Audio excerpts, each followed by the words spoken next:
A hallmark of authoritarianism is state-sponsored fiction. Spectacle with no relationship to reality other than the political and emotional needs of a despot. A diplomatic meeting turned ambush. False claims the nation is engaged in genocide against white farmers. Death. Burial sites. Over 1,000 of white farmers. We've come to the location shown in that video played in the Oval Office. There are no graves. There's no graveyard. It's a genocide that's taking place. Though Trump's administration has banned all refugees, they are now making an exception for one group, white South Africans. The U.S. threw out the South African ambassador to the United States. As Sisonke Msimang writes in her memoir, Always Another Country, violence in South Africa is real. In part 2 of our conversation, I press her for a grain of truth in Mr. Trump's white genocide fable. We examine its origins, its current incarnation, and the reception of the most recent episode. I want to reflect on this sort of crowdsourced, populist way that the people of South Africa are responding, especially young people, making Trump a laughingstock in ways that really, it doesn't happen here. Yeah, it's been very interesting as a genuine nation-building exercise for South Africans of all races to watch this Trump nonsense. Trump has really given us this ability to really wonderfully celebrate, what we've become. The white South Africans who are left in the country, who continue to live in South Africa, are the people who want to be there and who genuinely can make a joke out of this guy in America who's saying their lives are so terrible.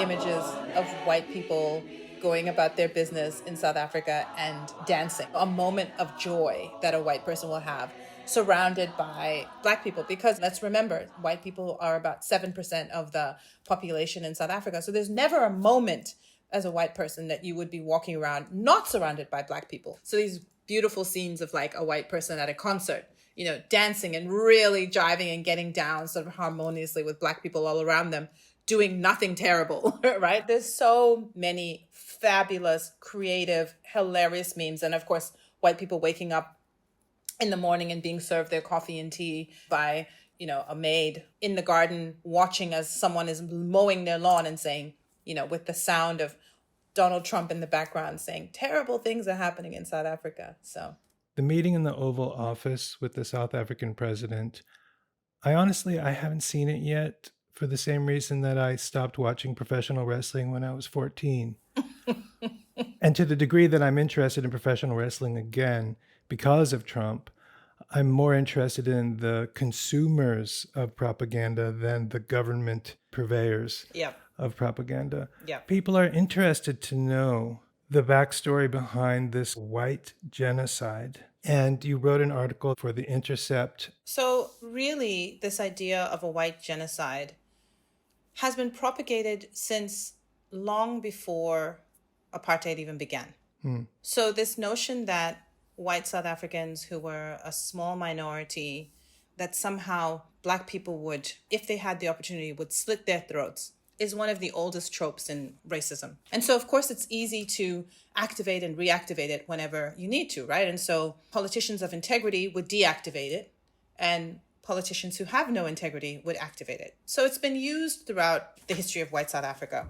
It's the idea that was activated for us to have apartheid in the first place. In the 1930s, the Great Depression hits the world, South African economy tanks. We have a white minority that runs the country, but we were beholden to the British because we were a colony. The ones who ruled were of British ancestry. And so the Afrikaners began to feel disgruntled, dominated by, the British whites. And so you begin to have this narrative that says, there's Black people all around us, we're threatened by them. And then these British have their feet on our neck, right? And so this is an old trope that I think gets recycled over and over again. Fast forward to 1994, these fears that apartheid was over and now Black people were going to exercise revenge. And then, of course, that doesn't happen. And in fact, the opposite happens, right? We have this incredible narrative of forgiveness, of tolerance, that we're building a new nation together. And so it never happens. And yet it continues to surface, right? Being sort of mobilized by, I think politicians of bad faith. By the time we reach the White House, what's been happening for the last 10 years is a re-energizing of this trope. And it's a re-energizing by a new generation of Afrikaner leaders, a group called AfriForum, a group called Solidarity, which is a white trade union. Tap into this old idea that Black people are trying to kill them. And it has some cachet because, of course, South Africa is a deeply, deeply violent society as an after effect of apartheid. This is how violence lingers. Violence begets violence. And in the kind of aftermath of apartheid, we have a lot of crime. Now, that crime isn't targeted at white people. That crime is targeted against people who have. So there's a new rising Black middle class, which has absolutely been the target of that crime. We also know that crime is targeted against your neighbors, the people who look just like you. And so the biggest victims of crime in South Africa, of course, are other Black people. But yes, we definitely have a crime problem. And so we have this narrative, this trope, and it finds its way to the White House through a very orchestrated campaign that includes your Steve Bannons, your Tucker Carlson, Charlie Kirk, all of these sort of right-wing podcasters. That network has been disseminating this, propagating these ideas, which are really, as close as we can get to a fiction, as you can call it. They've been propagating this for at least a decade. I feel like I should have learned my lesson after they're eating our cats, they're eating our dogs. Eating our dogs. And not even ask the question, is there a grain of truth? Because J.D. Vance just came out and said, no, we made it up because it was good for the election. And there's a lot of people who hate immigrants. Yeah. But 65 million people in South Africa, somewhere there must have been. No, there's no such thing. If there is, it's known to the criminals themselves, right? What you have had are very poor relations between farm workers and farmers, which are poor relations that are on the basis of exploitation, right? So you've had farmers who have, farmed the land for many generations. You have farm workers who live in appalling conditions. People can look this up. There are many, many Human Rights Watch reports that document the very, very poor state of living for farm workers. And so you might have had some retaliatory violence in those settings. Nothing organized or orchestrated, certainly nothing that could be called a genocide, and certainly nothing that could even be called a movement, right? So if an individual has had an employer who has exploited them, and often violently exploited them, and they have an interpersonal conflict with that individual who happens to be white, but also is being retaliated against because of the material conditions in which they find themselves on that particular person's farm, I guess you might be able to call that a grain of truth. Mm-hmm. But there's no genocide. And in fact, quite the opposite. South Africa, after 1994, I think it's important for people to know this. When we negotiated our new constitution, one of the fundamental tenets was the protection of minority rights. And that was specifically put in there to protect the rights of white South Africans.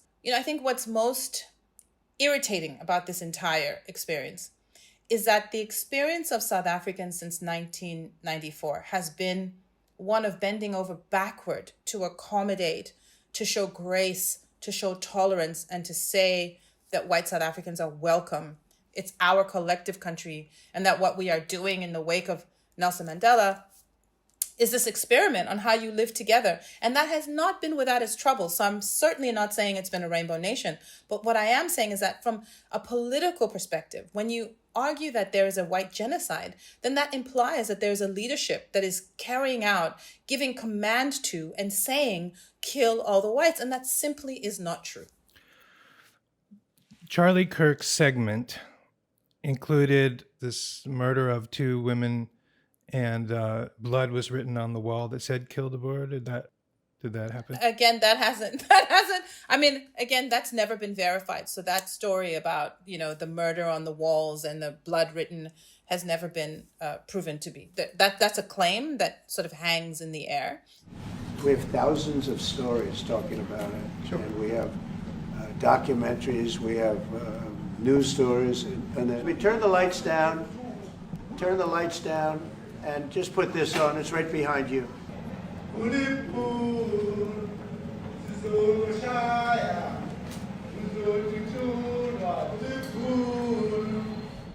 The song Kill the Boer, so even the translation, even putting it into English, makes it sound different from the original sort of, when it's sung in Xhosa or when it's sung in isiZulu, right? So already you strip it and you simplify it and you make it even more crude. But in fact, a Boer, if we are to use the real meaning of the word, a Boer is a farmer. In Afrikaans, that is what a Boer is. So when you say in the context, not today, but when we used to sing in the freedom struggle, in the freedom days, a freedom struggle that my family was very much a part of, when you sing Kill the Boer, you're saying symbolically, kill those who have taken our land. It's very important that the song doesn't say kill the white person. The song says kill those who have taken our land. And it's symbolism, right? It was a subject of a high court and then a constitutional court decision. And it is now protected speech. So that's why that guy continues to sing it with impunity. And it's also why South Africans, black and white, continue to debate it, with many black people saying, why are you still singing that song 30 years later? That song has no place in our society. And that's why it had to go to court. And the court initially said, yep, it has no place in the society. And then it was reversed and the constitutional court said it's protected speech because it comes from a particular era. And so they added all that context. This then zooms into the White House. And now we either have to defend it or we have to disavow it. And there's no ability to actually talk about the gray zone in which all of these conversations and all of these things live. One thing I learned from Tim Tyson, a historian of African American history, is that so often these narratives are pushed at a time when there's a policy issue. Brown v. Board, yes, the right of African Americans to vote, calls back all of the black beast rapist kind of narratives that were used to install our version of apartheid in the 1870s through 1890s. That's right. So in South Africa, there's actually some policy issues that are actually really behind this. Could you explain those? Absolutely. It's a very similar, great analogy. Because the deal that was struck at the end of apartheid was that white people would keep their land, their property, that property rights are enshrined in our constitution, that no one has a right to take your stuff off of you.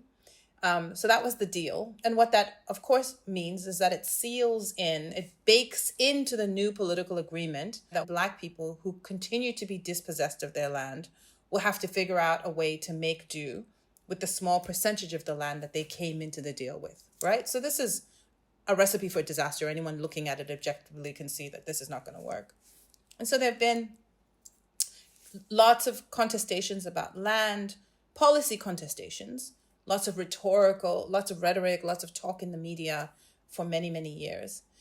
And so finally, this, under significant pressure from young people, from high unemployment rates, from increasing poverty, under significant pressure, the African National Congress government eventually says, okay, we're going to do something about this land thing. There's a willing buyer, willing seller program that is tried with marginal success. And so eventually this land expropriation bill is tabled, and immediately we go straight into those old tropes. They're going to kill us for our land. They're going to take our land off of us. This is unfair. And the expropriation bill essentially says where land has been fallow, where the owners are not contactable, where they're not using that land, the state has a right to expropriate that land and then use it for its own purposes. It's not radical at all. This is a very common practice all around the world. I think it's common in the United States as well. We have it. It's called eminent domain. Yeah. The government can take land, and it doesn't have to be fallow. It doesn't have to be unattended or nothing. They can just take it if they think it's in the public interest. So ours is even more mild. More conservative. More conservative. Because remember, we've had to be conservative because the markets are so nervous about this black government that has dominion over this gold and this diamonds and this, supposedly complex, economy. So we have a very deeply moderate instinct in the African National Congress government. And so we have this very mild response to a very significant, very radical situation. And it all hell breaks loose. And so if you track the beginning of the tours by the Afrikaners, by AfriForum and by Solidarity, if you track when they start raising this alarm about rising levels of violence against them, they track almost, parallel with the beginnings of these conversations about this land expropriation bill, which has now become an act, which will and has not changed very much, unfortunately, in our country. You know, I'm so accustomed to seeing our president use other people's conflicts and issues as a stage for his professional wrestling show. But what actually happened here was that leaders in South Africa of the Afrikaner population essentially were using Trump. And I understand from your writing that the people who pushed this genocide idea are all backtracking and really apologizing because Trump is saying he wants to punish the whole country for this fantasist notion of a genocide. Mr. President, on Free Social, you said that you were going to cut aid from South Africa. Will you plan to cut aid across other African nations, and why South Africa? No, it's only South Africa. Terrible things are happening in South Africa. The leadership is doing some terrible things. Horrible thing. So that's under investigation right now. We'll make a determination. And until such time as we find out what South Africa is doing, they're taking away land, they're confiscating land, and actually they're doing things that are perhaps far worse than that. I think it was February 2nd. I did see this clip. To me, it seemed like, well, maybe he wasn't sure if it was true. It sounded good enough that he was willing to float it out there and make, our foreign policy based on it. It may be funny to your people. To us, it's alarming because our president can be suckered by just the stupidest idea. As long as it's racist enough to be useful to him, he will believe anything. And then he has millions of worshipers who will believe it too. I mean, I think it's more complicated than Trump is suckered. I think you're right. It is professional wrestling. And the people in the professional wrestling are not suckers. They're playing a game for millions of people who pay money to watch them play that game. And this is essentially what Trump is doing. I think the manner of his delivery and his complete lack of seeming seriousness as a person is what has made South Africans laugh and the rest of the world laugh at Trump. I mean, if he weren't so dangerous, it really would be a lot funnier. But I think for us, the real humor in this entire situation has been this notion that the very people who are so entitled, so privileged, have so very much must flee. Terrible things are happening in South Africa really is they're eating the cats, they're eating the dogs. This is what you wrote in your Intercept article. This white nationalist ideology is deploying white victimhood to make their position more socially acceptable. Again, I think it's a complicated story because, of course, we have a government of national unity that is comprised now. So the African National Congress, after Nelson Mandela, it continues to be in power. It's 30 years later. The party is still in power because people had huge respect for Mandela and for that liberation movement. So people will always see that party as the people who liberated us from the apartheid regime, right? But of course, after that, you then begin to have a coalescing of white resentment. So you had the old Afrikaners who were the Dutch settlers, and you had the British, right? And they come together as whites because their privilege is now collectively gone, right? So they come together, they form a new political party, and they very much play into the resentments and the kind of sort of, old gripes. They do so in a kind of more moderate way. So they're kind of the respectable face of racism. Yeah. So they're not as dramatic and right-leaning. So for those people, you can absolutely continue to live in South Africa, moan and complain about the potholes and how things aren't the way that they used to be, without believing that there's a white genocide, right? So we certainly have that element of people. Yeah. Nobody lost their houses. The status quo was very, very much maintained. And so what really the real story of post-apartheid South Africa is a story, for many, many Black people, a story of betrayal. And for many white people, a story about guilt and shame. Even though all the escape hatches were given to them to not feel guilt and to not feel shame. But I think it's really difficult to live in an unequal society and not be ashamed. And so what is the thing we go to rather than shame? I think defensiveness turns shame into victimhood. Yeah. Right? Yes. And so you create a story for yourself. Yeah, I mean, without the white victimhood, then honestly, you have to accept that we are all the inheritors of such incredible injustice, and not just the privilege, but the ideology. It's nothing but terrorism.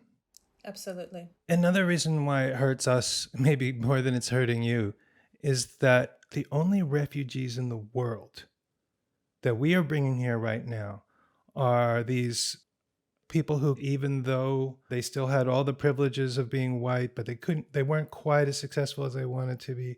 But people who are facing real problems are being blocked from coming here as refugees. And why? Because they're not white. So I think it's just a fiendish irony that our countries have swapped places. This is how you end your article in The Intercept. In the pillaring of Trump's commitment to this crude racism that South Africa walked away from 3 decades ago, the Afrikaners in America have become a symbol of the country South Africa no longer wants to be. And I mean, I'm sure that's how you're looking at it, but we feel like in swapping places, it's our country as a whole that looks that way to the world. You and I are old enough to remember apartheid South Africa and the way that looked to the world. Yeah. A lot of Americans today aren't, but that's how my country looks now. Yeah. Yeah. It's very sad. Very sad. So beyond the flippancy, because I think that, there's an affect of flippancy. Sure. But in reality, given what America has meant for so many people, despite all its flawed narrative and despite, there was always a sense that America was a place that in its story about itself was trying to be something better than both what it was and better than every other place on this planet. That's what I thought. Yeah, and so that narrative has been torn up. It's like what we are going to do as Americans is be small, petty, and narrow, and we're going to focus not just on ourselves, but only on those of us that we decide are special and important. And it's just very, it's very, very sad. Right. I mean, we have now the travel ban. So not only have we paused all the refugee programs, but now we have travel bans on a number of countries in Africa and Asia. Honestly, I think part of the other travesty about this, America pausing its refugee programs with the rest of the world is that it's not just that they're pausing refugee programs in places where people are in dire need. They're also pausing refugee programs in places where they created the problem.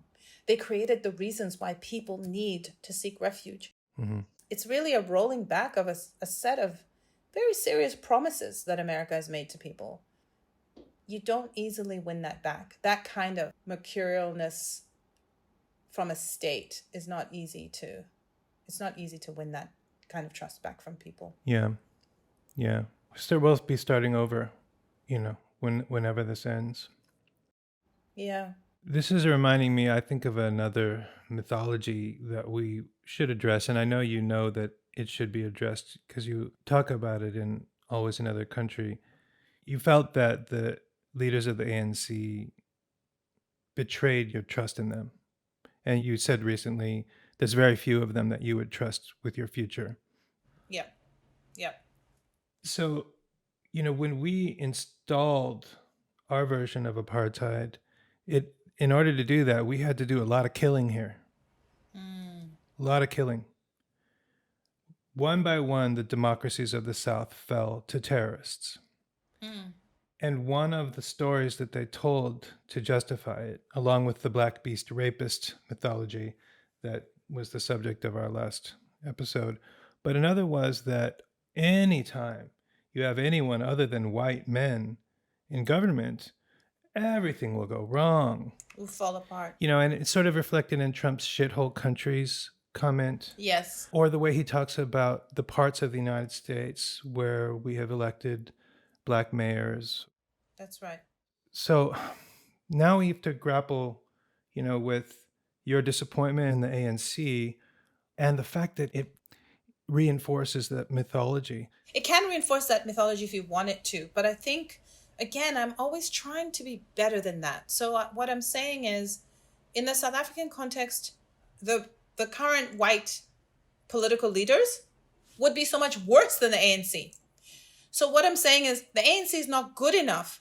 And that has nothing to do with their race. It has to do with their betrayal. So my lack of belief in the ANC has nothing to do with the fact that they're Africans. Yeah, of course. That the white people who continue to be in leadership positions are just shocking. Bad leaders, incompetent, incapable of imagining what a future looks like in a multiracial way. And so they cling to resentments in a way that is, completely insufficient as well. And I think a lot of people for a long time have struggled to criticize our political leadership in South Africa, because the minute you do, then you open yourself up to all these things. Well, what are you saying, that white people rule better? And of course not. It's too simplistic, right? So always trying to have a more complicated conversation than what black and white will always want to pull us back into. When you talk about a pandemic ravaging South Africa, and someone that you more than just voted for, someone that I believe you might have known as a child, is that right? Yeah. Is failing your country. Yeah. And you write, it was so important for him to look like he was in charge, that it was so important for him to be right, and his ego caused him to sacrifice his people. That's right. Does HIV cause AIDS? The question is, does a virus cause a syndrome? How does a virus cause a syndrome? It can't. For nearly a decade, President Mbeki questioned AIDS statistics, the efficacy of antiretroviral drugs, saying they were toxic, and suggested poverty and poor nutrition caused AIDS. Critics say Mbeki's handling of the AIDS crisis caused more than 300,000 preventable deaths. Tell me about how you came through on the other side from that, or have you? That's a good question. Have I? I think the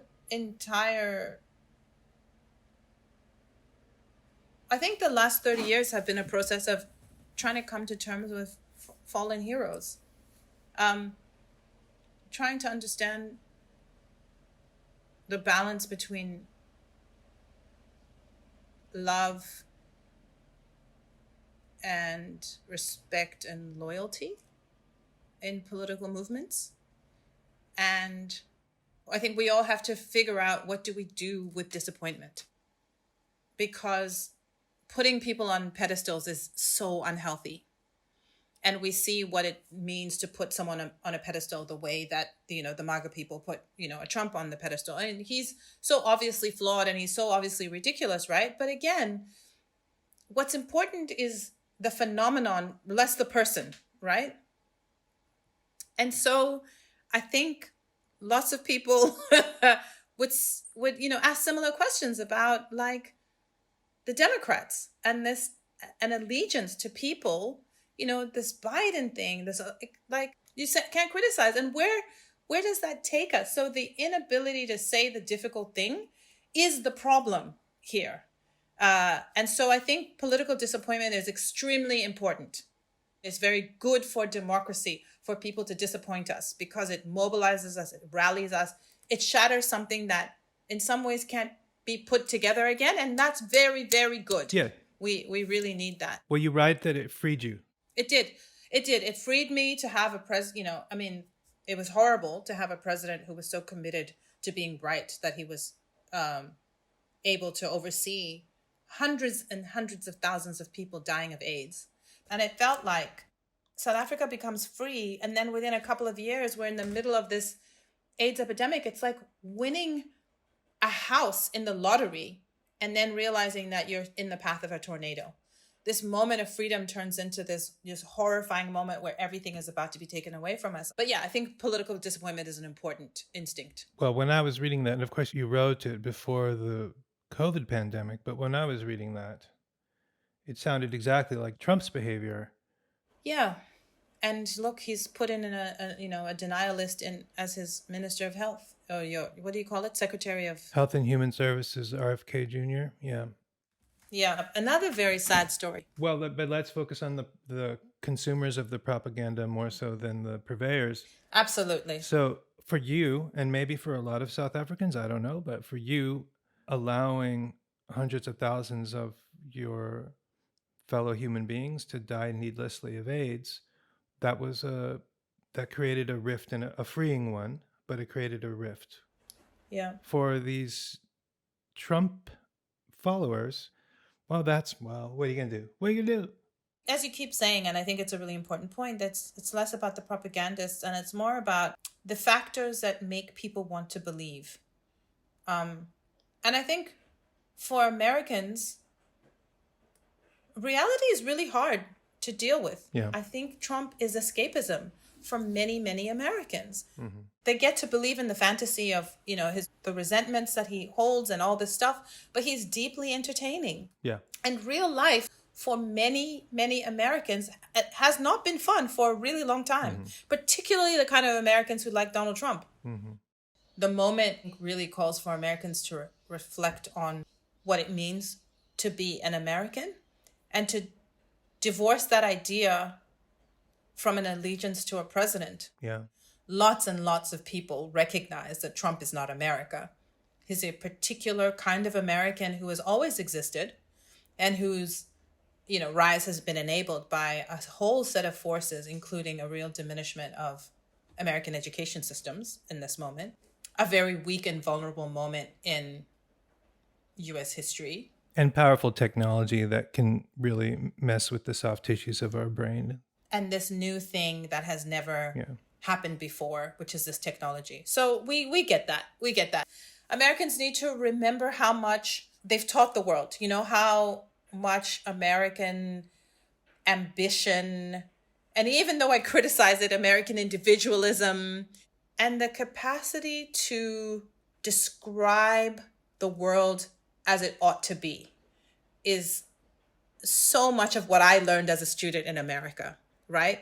The capacity of my, African-American professors and those, pastors in those churches that I went to religiously every Sunday to explain not just injustice, but more importantly, justice. Like, America is really the place where my coming of age politically happened. Yeah. And it happened because people were expressing to me not just what injustice felt like, but what justice might look like. And so I have every belief in the world that the kind of, fighting spirit of Americans is so much bigger than what Trump represents. The guy's term is 4 years. He'll be gone. And hopefully, Americans can heal from the wounds that he inflicts on the body politic. I mean, that's my biggest concern, right? And I think that's what the world is hoping for Americans. Thank you so much. And thank you for going overtime longer than I said you would. No worries. No worries. Now you got 3 minutes for food.